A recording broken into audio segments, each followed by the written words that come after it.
আর আল্লাহ পাক অনেক কিছু মাফ করে দেন, কিছু কিছু বিষয় আল্লাহ পাক মোটেই পছন্দ করেন।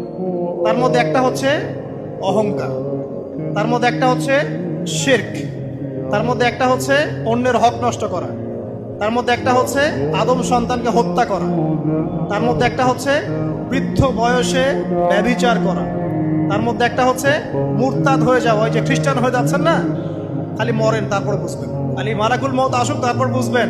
আল্লাহ রাব্বুল আলামিন বলছেন তার রাসূলের মাধ্যমে, কেউ যদি সাক্ষ্য দেয় আল্লাহ ছাড়া কোনো মাবুদ নাই, মুহাম্মদ সাল্লাল্লাহু আলাইহি ওয়াসাল্লাম শেষ নবী, ঈসা ইবনে মারইয়াম আল্লাহর প্রেরিত নবী, আল্লাহর পুত্র নন, জান্নাত সত্য এবং জাহান্নাম সত্য, এই পাঁচটা বিষয় যদি কেউ সাক্ষ্য দেয় ইনশাআল্লাহ সে জান্নাতে যাবে, তার আমল যেমনই হোক না।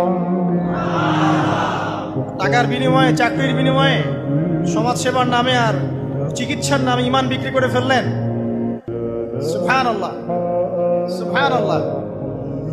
তোমাদের এই পৃথিবীতে বেঁচে থাকার চাইতে মাটির তলে চলে যাওয়া